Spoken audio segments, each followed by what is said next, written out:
Okay, good. Okay, now when I came down to the bottom of the foot now, you can now see the ulcer here. According to Tony, it's been getting better, right? This is getting smaller. It used to be a lot bigger. And then you see the third toe is gone now, but the second toe was a lot worse too, but now it's better. It's seeping a little bit. So we're gonna clean out all that darkness and down into really good bleeding tissue. And then we're gonna wrap it up, and then we're gonna modify shoes so that we can really take pressure off this area, which is really the key. And then when we see him maybe in a couple of weeks, hopefully it'll be a lot smaller than where it is now. Okay, so I know we're carrying a conversation. We're just at the lunch now, right? So we're gonna reduce some bread, right? Just half it. And then tell me what's going on with your dinner. For dinner, I'll have a little rice, sometimes steak with a little gravy, and no bread. And I won't eat no canned vegetables. No canned vegetables, yeah? Okay. So how do you... Because of I know they soaked in salt. Right. Okay. So you know a lot about all this stuff already, yeah. So you just need to change a few things, just reduce it. I usually always recommend my patients and all the people that I teach is have a cheat day, okay? Just monitor your sugar carefully. It's hard to not cheat because there's so much temptation, right? Yeah. There's a lot of stuff that you want to eat. So if I tell people not to cheat, then they're going to cheat anyways, right? Yes. So we want to be able to cheat with some relief or pride with it, right? So Saturday is my cheat day. You know, I like to go to like In-N-Out sometimes to get their burger. Some days I get like, those animal style with the protein style. Okay. So no buns. But that gets a little old too, right? So sometimes I just eat the actual, all the buns and everything. My sugar doesn't go up that much because I've been really good, right? The whole week, right? So that's what I do. Your dinner's pretty good, obviously. How about your exercise? What do you do for exercise? It's hard now because of the ulcer, huh? Oh, yeah. I do, well, at work, I do a lot of walking. And then I have to climb up on top of a vacuum truck. So I usually get pretty good exercise at work. And then around the house, I'm always doing something, cutting the yard, working on a car. So I'm very seldom. Some of those guys, like, you just can't sit down, can you? Yeah, you're one of those guys. Keep moving, right? Yeah, I told him, I said, I'm from that generation, and you had to work. Man, I like you young guys. I want to grab turn on the TV, use the phone, and sit there for 2 hours. And I said, I can't even sit on a computer and play a game for 30 minutes. No, really? To me. You get a little antsy, huh? You need to keep moving. I gotta go mow the yard, do something. Do something, huh? Okay. They go, do you ever know how to sit down? I said, yeah, for about 20, 30 minutes. Or I'm at the house and I'm nothing to do. I sit down and watch a football game and cock my feet. Sometimes I might have one beer out of 6 months. Really? I don't drink every day. On a cheat day, right? On a cheat day. I said, I think I have a beer today. It's a football game on, and I might order me a pizza and eat about 2 slices. And then my granddaughter, she'll come in and her and her friends have finished off the rest of the pizza. Yeah, okay. Well, good. I said, well, y'all can eat that. I got my 2 slices out of it that I'm supposed to have. Yeah. So you're moving, constantly moving is very important. And then you belong to a gym, or have you ever been to a gym lately? Or mostly waiting on this to heal up. To heal up, right? Okay. You may be able to do some sit-down exercises like bicycling and things. So that really helps to get things circulating. But you move around quite a bit. A lot of diabetics don't move at all. So I think you may be pretty good the things you're doing. And obviously, if we accommodate the area to not pressure on it, then it'll definitely heal faster. So as you can see, I got it down into good bleeding tissue. So now this is able to heal. I'm going to wrap it up pretty well after. And hopefully when we see him next time, it'll be a lot smaller. So I'm going to go to the next toe, which is this one. Also going to clean up all these things like scabs and things. Because we want to get down to a good bleeding tissue because that stimulates new cell growth. If you have all these things sitting on top of it, then it doesn't heal from the bottom up. We want to heal from the bottom up. So we want to get to the bottom and then get rid of all of this. And then when we take the pressure off, it's really going to help you. So that's what we're doing here. The nail's gone though, huh? Yeah. It'll eventually try to come back. Oh, it's gonna come back? Mm-hmm. Oh, you had to come back before? Because that one there on the big toe was, like I said, all of that trying to big old blister. I just peeled all of that off, the nail and all, and it started coming back. Yeah. Okay. Do you take any collagen supplements, or do you take any supplements of any kind? No. No? Okay. So I recommend bone broth soup. What is it? Bone broth soup. You know, it's like a chicken soup. You know chicken soup, right? Yeah. Chicken noodle soup, right? When you're sick, what happens? People give you chicken noodle soup, right? Right. Because it's the most amazing thing when you cook chicken or any kind of bone, whether, you know, beef or chicken or fish, you know, pork or whatever. All the minerals that are in the bones, they come out. And then all the collagen is what makes the bones and joints. A lot of people don't know that, but it's that material that makes up your bone.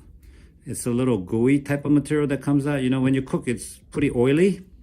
When you do those bone broths, it's pretty oily. People think it's fat, but yes, they are sometimes, but a lot of them are collagen. Okay. And collagen is like your walls. It's your bricks. It's required to heal these kind of area. If you don't have enough collagen, you cannot heal this very effectively. Okay.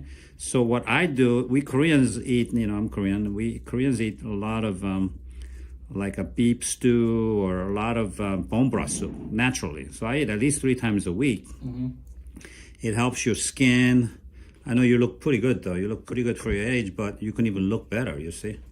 So, and then it helps healing this area because it's got all the minerals, all the collagen to rebuild this skin that's on here, right? So I highly recommend, just get, you can go to Costco, and they literally throw away all those bones. You can buy some of that really cheap. And then you put them in the big crock pot. You cook it, put all kinds of spices that you like ginger, garlic, you know, whatever, all the other spices. And then you cook it like 6-8 hours, right? Very slow heat. And then all that stuff comes out of the bone, all the collagen and the minerals. That's why when you eat chicken soup, you get better really fast. It's not a myth, you know. There's a science on that thing, right? Same thing. So I highly recommend, to heal this wound, you need more collagen. Okay, so we need the building material for your skin to really regenerate. Okay, so that's going to be really important.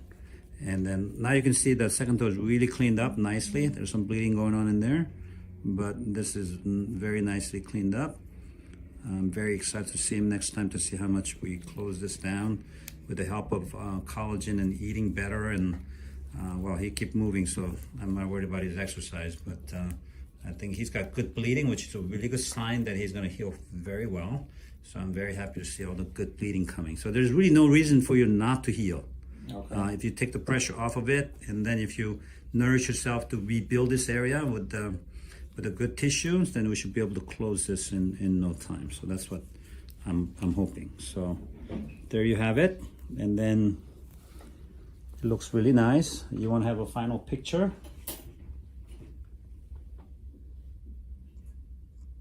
Because I think on my folder, I think he measured it the first time I came in. I'm sure it looked like it's getting smaller. Yeah. So we want to expedite and close it down, but so you can go out and exercise and do all those things, all right? So I'm going to put some medicine there to put some. You're still bleeding, so I need to stop that. I'll put some medicine right there. Some medicine right here. Okay. Oh, you're bleeding well. That's a good sign. Yeah, I'd be in trouble if I wouldn't. I know. So you're doing well. I think you should be able to heal pretty quickly on these things. You're still bleeding. We're gonna wrap it up, and now we're gonna accommodate his shoes after this. So we're taking complete pressure off these areas. So that's what we're gonna do next. I'm gonna wrap this up a little bit, not too much because he has to go back into his shoes.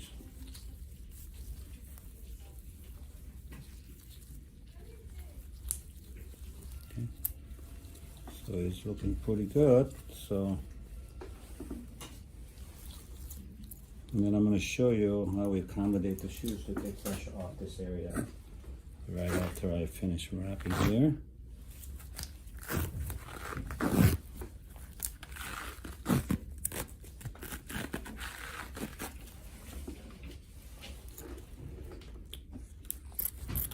Okay. All right, very good. Thank you, Tony, for allowing me to film you today. Thank you. Okay. So we'll go to the shoes now. Just came back. He brought his work shoes, which is where he does most of his standing. So I just took the insoles out. You can see that there's a couple of pressure points, obviously, right there. You have a couple other ones too, but that's your main area right there. You see that, Tony? Right there and right here. So what I'm going to do now is I'm going to get these pads and put around the area where we're going to take the pressure off like that. Okay? Okay. Now I'm going to start with one. If you like it, if you can handle it, because the shoes gets a little tight, right? So I don't want to put too much because that can create more problems too. So like this, okay? Now I'm going to put one, but well, let's start with two because it's compressed down quite a bit. So I'm going to put two here. Now, if this is too much for you, just take one layer off, okay? If it's that means if it's too bulky where it's the top of the toe is hitting the shoe and it's uncomfortable, you could peel one off.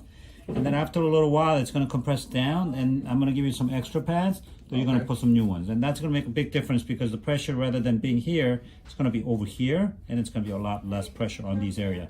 We're trying to heal those wounds, so, okay? Okay. So there you have it. This is how we modify our orthotics or any insoles to take pressure off a certain area. Also, I promised Tony that I would give him one of my books, one of my first books. It's called The 9 Secrets of Health. So this is a book that I wrote about 11 years ago, and it has all the secrets about how your body works and how to improve from any disease, including diabetes. So this is a book. This is on Amazon. They're a little bit expensive what they charge, but it's a good book, I think. I wrote it. So here we go. Tony? Thank you very much. I will sit down and start reading this tonight. I know he promised me that he would read, so I'm giving it to him. Okay, I'll sign the front so that he knows where it comes from. So there you have it, and looking forward to seeing Tony again. Thank you, Tony, today. Thank you for all your good input and your feed.